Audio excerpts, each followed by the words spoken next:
يسألونك عن الشهر الحرام قتال فيه قل قتال فيه كبير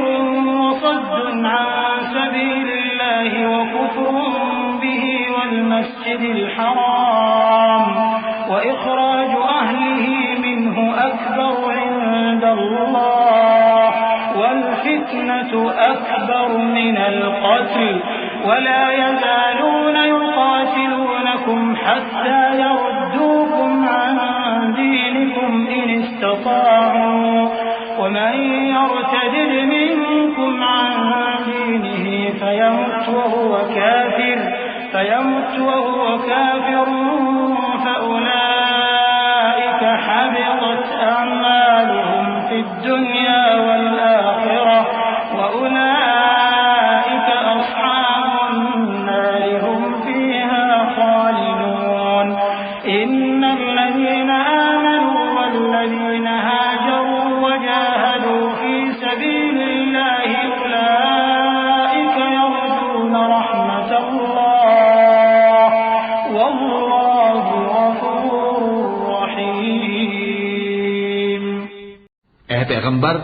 لوگ تم سے عزت والے مہینوں میں لڑائی کرنے کے بارے میں دریافت کرتے ہیں، کہہ دو کہ ان میں لڑنا بڑا گناہ ہے، اور اللہ کی راہ سے روکنا اور اس سے کفر کرنا اور مسجد حرام یعنی خانہ کعبہ میں جانے سے بند کرنا اور اہل مسجد کو اس میں سے نکال دینا جو یہ کفار کرتے ہیں، اللہ کے نزدیک اس سے بھی زیادہ گناہ ہے، اور فتنہ انگیزی خونریزی سے بھی بڑھ کر ہے، اور یہ لوگ ہمیشہ تم سے لڑتے رہیں گے یہاں تک کہ اگر مقدور رکھیں تو تم کو تمہارے دین سے پھیر دے،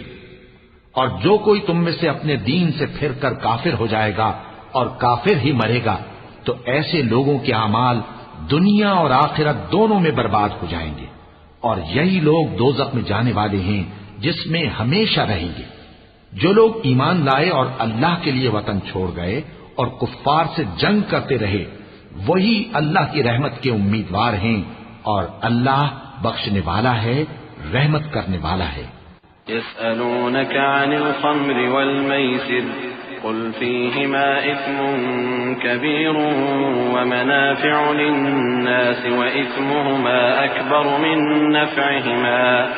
ويسألونك ماذا ينفقون قل العفو كذلك يبين الله لكم الآيات لعلكم تتفكرون في الدنيا والآخرة ويسألونك عن اليتامى قل إصلاح لهم خير وإن تخالطوهم فإخوانكم والله يعلم المفسد من المصلح ولو شاء الله لأعنتكم إن الله عزيز حكيم۔ اے پیغمبر، لوگ تم سے شراب اور جوئے کا حکم دریافت کرتے ہیں، کہہ دو کہ ان میں گناہ بڑے ہیں اور لوگوں کے لیے کچھ فائدے بھی ہیں، مگر ان کے گناہ فائدوں سے کہیں زیادہ ہیں، اور یہ بھی تم سے پوچھتے ہیں کہ اللہ کی راہ میں کون سا مال خرچ کریں، کہہ دو کہ جو ضرورت سے زیادہ ہو۔ اس طرح اللہ تمہارے لیے اپنے احکام کھول کھول کر بیان فرماتا ہے تاکہ تم سوچو، یعنی دنیا اور آخرت کی باتوں میں غور کرو۔ اور تم سے یتیموں کے بارے میں بھی دریافت کرتے ہیں، کہہ دو کہ ان کی حالت کی اصلاح بہت اچھا کام ہے، اور اگر تم ان سے مل جل کر رہنا یعنی خرچ اکٹھا رکھنا چاہو تو وہ تمہارے بھائی ہیں، اور اللہ خوب جانتا ہے کہ خرابی کرنے والا کون ہے اور اصلاح کرنے والا کون۔ اور اگر اللہ چاہتا تو تم کو تکلیف میں ڈال دیتا،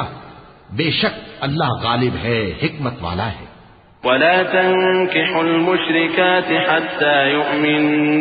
ولأمة مؤمنة خير من مشركة ولو أعجبتكم ولا تنكحوا المشركين حتى يؤمنوا ولعبد مؤمن خير من مشرك ولو أعجبكم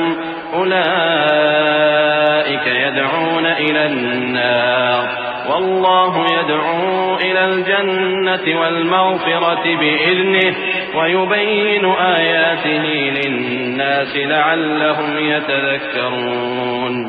مومنوں، مشرک عورتوں سے جب تک وہ ایمان نہ لائیں نکاح نہ کرنا، کیونکہ مشرک عورت خواہ تم کو کیسی ہی بھلی لگے اس سے مومن لونڈی بہتر ہے، اور اسی طرح مشرک مرد جب تک ایمان نہ لائیں مومن عورتوں کو ان کی زوجیت میں نہ دینا، کیونکہ مشرک مرد سے خواہ وہ تم کو کیسا ہی بھلا لگے مومن غلام بہتر ہے۔ یہ مشرک لوگوں کو دوزخ کی طرف بلاتے ہیں اور اللہ اپنی مہربانی سے بہشت اور بخشش کی طرف بلاتا ہے اور اپنے حکم لوگوں سے کھول کھول کر بیان کرتا ہے تاکہ نصیحت حاصل کریں۔